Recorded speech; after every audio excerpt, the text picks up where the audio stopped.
Close your eyes for a second and imagine the coldest you have ever felt in your life. Maybe it was a winter morning when you forgot your jacket. Maybe it was jumping into a freezing swimming pool. Maybe it was holding a big bag of ice for too long and your fingers started to hurt. Now multiply that feeling by about 100. That is Antarctica.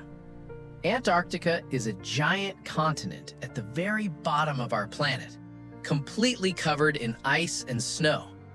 In winter, the temperature there can drop so low that if you threw a cup of boiling water into the air, it would freeze and turn into snow crystals before it even hit the ground. It is so cold that your skin would start to freeze in less than a minute if you stood outside without protection. It is the coldest place that has ever existed on the surface of our Earth. No humans live there permanently. Most animals avoid it completely during winter. Even the toughest creatures on the planet tend to leave or hide when the Antarctic winter arrives. But not the emperor penguin. Every single year, when the coldest, darkest, most brutal winter on Earth begins, 30,000 emperor penguins walk directly toward it, on purpose, together. They do not run away, they do not hide, they march straight into the most difficult conditions imaginable, and they stand there, in the dark, in the cold, in the howling wind, for months. Why would any animal do that? That is exactly what we are going to find out. Before we answer the big question, let us get to know this animal properly, because the emperor penguin is genuinely one of the most impressive creatures alive on Earth right now. Emperor penguins are the biggest penguins in the world. They stand about as tall as a 7-year-old child, roughly 1.2 meters, and they can weigh as much as 45 kilograms. That is about as heavy as 3 average-sized 7-year-olds stacked on a scale. They are big, sturdy, and powerful. They live their normal lives in the ocean around Antarctica, swimming and diving to catch fish and squid. And they are extraordinary swimmers. An emperor penguin can dive deeper than 500 meters. That is deeper than the Empire State Building is tall, and hold its breath for over 20 minutes. In the water, they are fast, agile, and perfectly built for their environment. But here's what makes them truly different from every other penguin on Earth, and from almost every other bird on Earth. They are the only animal in the world that breeds, meaning has babies, during the Antarctic winter. Every other sensible creature waits for summer, when it is warmer and food is easier to find. The emperor penguin does the opposite. It chooses the coldest, darkest time of year to have its baby. At first, that sounds completely crazy, but as we'll discover, it is actually one of the cleverest things any animal on Earth has ever figured out. So why do emperor penguins breed in winter? Let us break it down step by step, because the answer is actually a puzzle with several pieces. Piece number 1. Baby penguins take a long time to grow up. When an emperor penguin chick hatches from its egg, it is tiny, fluffy, and completely helpless. It cannot swim, it cannot survive on its own. It needs months of care, warmth, and feeding before it is ready to go into the ocean by itself. Here is the important part. The chick needs to be fully grown and ready for the ocean by late summer, around February or March, because that is when the sea ice begins to break apart. If the chick is not ready by then, it cannot survive. So work backwards. If the chick needs to be ready in February, and it takes about 7 months to grow from egg to ready-to-swim penguin, then the egg needs to be laid in May or June. May and June in Antarctica is the middle of winter. There is no way around it. The math simply works out that way.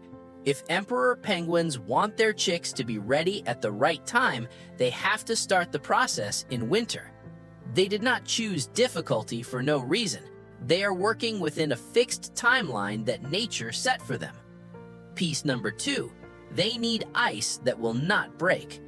Emperor penguins need solid, stable ice to stand on while they raise their eggs and tiny chicks. In summer, a lot of the ice around Antarctica melts and breaks up into floating chunks. That would be dangerous. Imagine trying to look after a baby while the floor keeps cracking and shifting beneath you.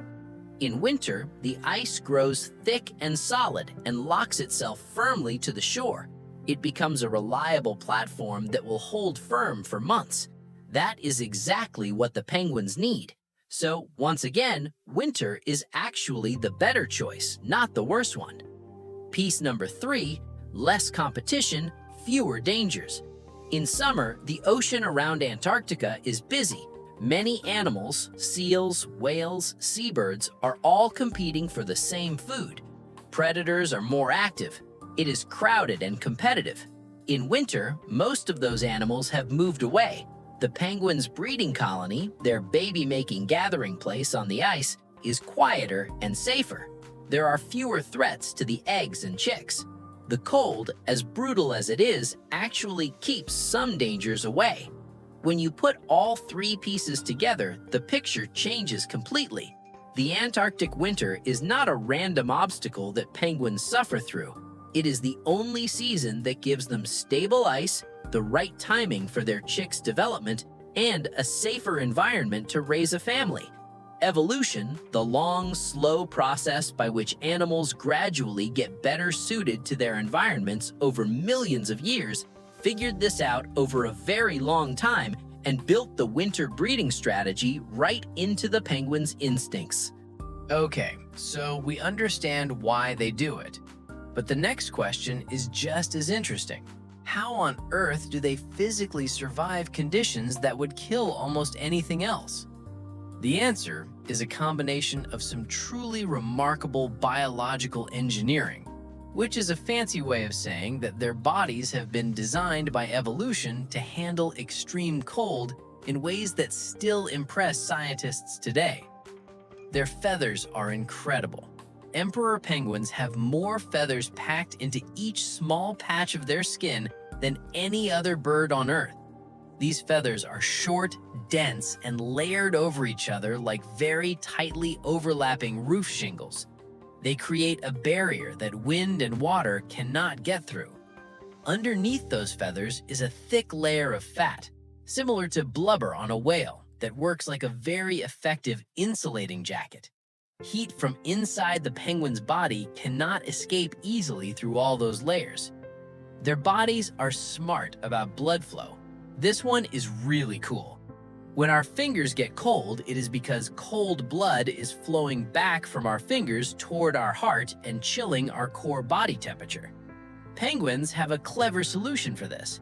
The warm blood flowing out toward their feet and flippers runs right next to the cold blood coming back in. The warm blood heats up the cold blood before it returns to the body, so the penguin's feet can actually be very close to the temperature of the ice without the cold spreading into the rest of the body. It's like a built-in heat recycling system. They huddle, and the huddle is genius. This is perhaps the most impressive part of all.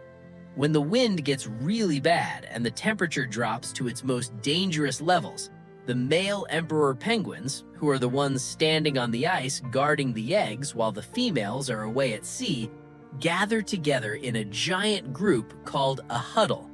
We are talking about thousands of penguins packed closely together. But here's what makes the huddle extraordinary. It's not just a random crowd of animals pressing together. It moves very slowly, constantly, like a gentle swirling motion. The penguins on the cold outer edge of the huddle shuffle toward the warm center. The penguins in the warm center gradually move outward. Then they circle back in again. No one is stuck in the cold forever. No one hogs the warmth forever. The whole group shares the heat equally, taking turns in the best spot. Scientists who have studied these huddles with special cameras that detect heat have found that the inside of a large penguin huddle can actually be warmer than the penguin's own body temperature. The group creates more warmth than any individual bird could generate alone. And because the penguins are surviving on stored fat during this whole period, not eating anything for months, reducing how much energy they burn to stay warm can literally be the difference between surviving and not surviving.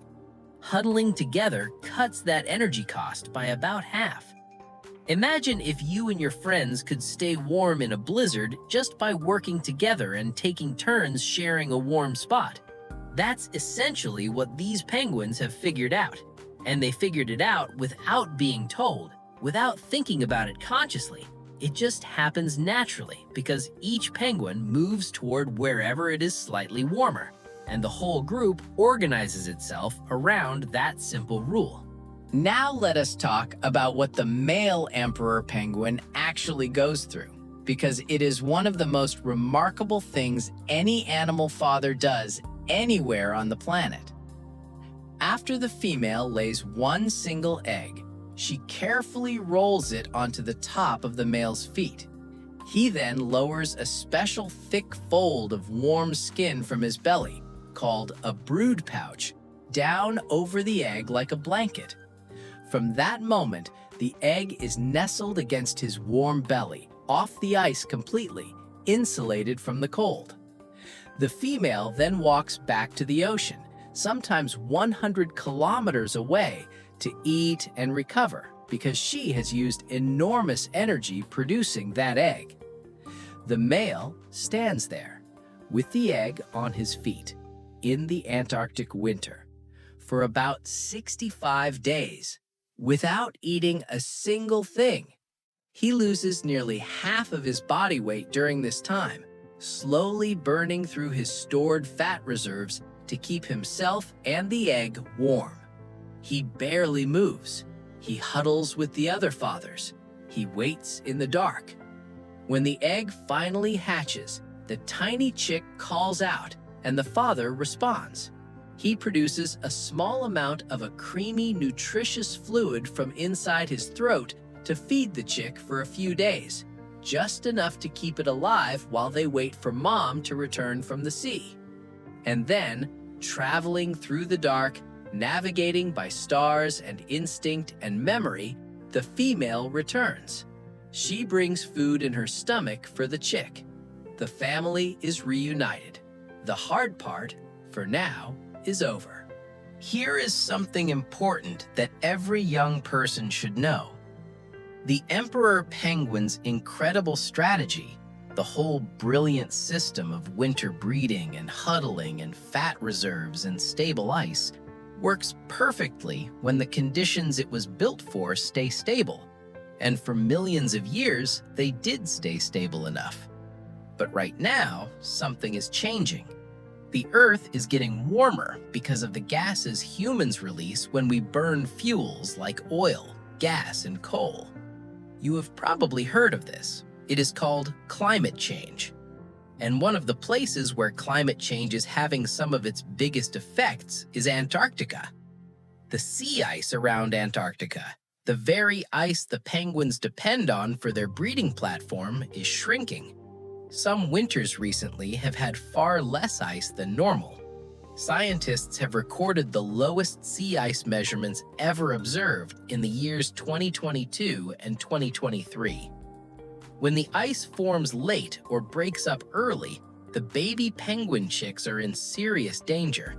The chick needs the ice to stay solid until it has grown its adult waterproof feathers. If the ice breaks apart too soon, chicks that are not yet ready to swim can fall into the ocean, and they drown. In 2023, at several colonies along one stretch of the Antarctic coast, tens of thousands of penguin chicks died in a single season because the sea ice broke apart before they were ready. Scientists described it as one of the worst breeding failures ever recorded for emperor penguins. This is a real and serious problem. The United States government officially listed emperor penguins as a threatened species in 2022, meaning they are at risk of disappearing from the Earth in the future if things do not change. But here is the hopeful part. We know what is causing it.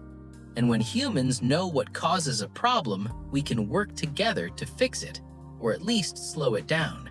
Reducing the gases we put into the air by using cleaner energy, like solar and wind power, slows down climate change. And slowing down climate change gives animals like the emperor penguin a better chance. Think back to where we started. A place so cold it hurts to imagine. 30,000 penguins marching toward it in the dark. We started by asking, why would any creature do that? And now we know. The emperor penguin does not march into winter because it is suffering, or because it has no choice, or because something went wrong. It marches into winter because after millions of years of trial and error, that is where the answer to its greatest challenge, raising a healthy chick, actually lives. The cold is not the enemy. The cold is the key. The penguins figured out something that took them an almost incomprehensibly long time to figure out. That sometimes the path that looks the hardest on the outside is actually the smartest path when you understand the whole picture. That working together, sharing warmth, and taking turns is more powerful than any individual effort alone. That being perfectly adapted to something, truly, deeply, precisely suited to your environment, is one of the most powerful advantages in the natural world. And now, as the world changes around them, we are learning how important it is to protect the conditions that made those solutions possible in the first place. Somewhere on the Antarctic ice right now, a tiny chick is pressing against its father's warm belly, hearing a heartbeat, having no idea what an extraordinary story it is part of. We do, and that means it matters to us too.